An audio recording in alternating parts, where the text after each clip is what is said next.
স্বার্থপর তীর আপনার দিকে এসে পড়ছে। স্বার্থপর মানুষ হিসেবে যদি নিজেই অভিযুক্ত হন তখন কি করবেন?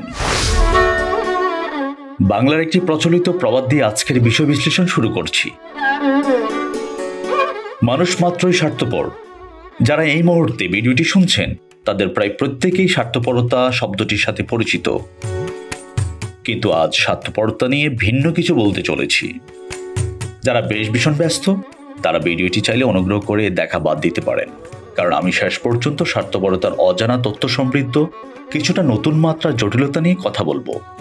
হয়তো উচ্চমাত্রার তেজস্ক্রিয়তা আপনাদের ভালো নাও লাগতে পারে।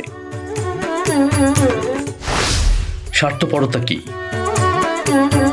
চরম চিরন্তন ধ্রুব সত্য বাক্যটি হল মানুষের রক্তের কণিকাতে স্বার্থপরতা। স্বার্থপরতা নিয়ে যদি ব্যতিক্রম বিশ্লেষণ করি তাহলে এক কথায় পরবর্তী মুহূর্তে বেঁচে থাকার জন্য আপ্রাণ চেষ্টা অব্যাহত রাখা। বেঁচে থাকার জন্য নিঃশ্বাস ও প্রশ্বাসের মধ্যেই স্বার্থপরতা নিহত থাকে। অন্যদের উপেক্ষা করে কিংবা অবহেলা করে নিজের ভালোবাসার গুরুত্ব দেওয়া, নিজের যত্ন নেওয়া এবং নিজের সুখকে অগ্রাধিকার দেওয়া। এছাড়া অন্যকে তুচ্ছ তাচ্ছিল্য করে কেবল নিজেকে নিয়েই ভাবা, নিজের লাভ ও ক্ষতির তথ্য দিয়ে চূড়ান্ত হিসাব করা। কে কতটা স্বার্থপর? যে মানুষ বেঁচে থাকার জন্য কম মাত্রার চেষ্টা করে সে তুলনামূলক কম স্বার্থপর, আর যে মানুষ বেঁচে থাকার জন্য বেশি মাত্রার চেষ্টা করে সে বেশি স্বার্থপর। যে মানুষটি বেঁচে থাকার স্বাভাবিক চেষ্টা করে সে স্বাভাবিক স্বার্থপর, আর যে মানুষটি বেঁচে থাকার জন্য অস্বাভাবিক চেষ্টা করে তাকে অস্বাভাবিক স্বার্থপর বলে। প্রিয় আত্মার আত্মীয় শ্রোতাবৃন্দ, এতক্ষণ যা শুনলেন তা বড় বড় স্বার্থপরতার কথা, কিন্তু এখন বলবো কিছু ছোট মাপের কিন্তু বেশ জটিল স্বার্থপরতা নিয়ে। এক বাক্যে আমরা যে বাক্যটি স্বীকার করি তা হলো কোনো মানুষই একেবারে স্বার্থপরতা শূন্য হতে পারে না। আমি যে বেছে বেছে ভালো চেয়ারটা টেনে নিয়ে বসি, কোনো দাওয়াতে টেবিলে বসা অন্যজনের কথা মাথায় না রেখে ভালো খাবারটা একটু বেশি খেলাম, কিংবা মানুষ চাইছে না তারপরও মসজিদের সেক্রেটারি কিংবা সভাপতির পদটি ধরে বসে থাকি, সেটাও কিন্তু স্বার্থপরতার অন্তর্ভুক্ত।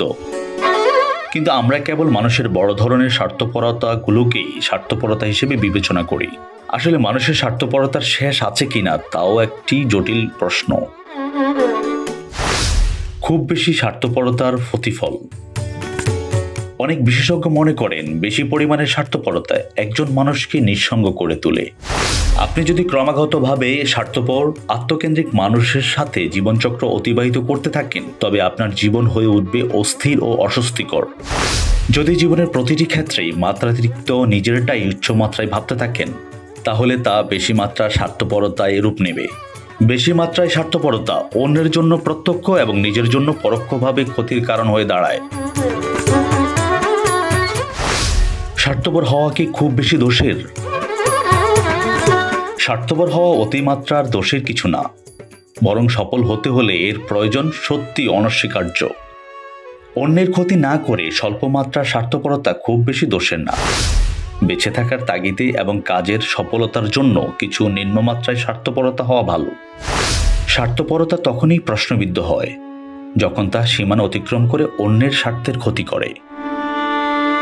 সর্বোপরি যে যতটা কম স্বার্থপর হয়ে থাকবেন সেই সবচেয়ে মানুষের মণিকোঠায় এবং হৃদয়ে বেশি সম্মান ও শ্রদ্ধাভাজন ব্যক্তি হয়ে উঠবেন। ধৈর্য নিয়ে সম্পূর্ণ ভিডিওটি দেখার জন্য আন্তরিক ধন্যবাদ।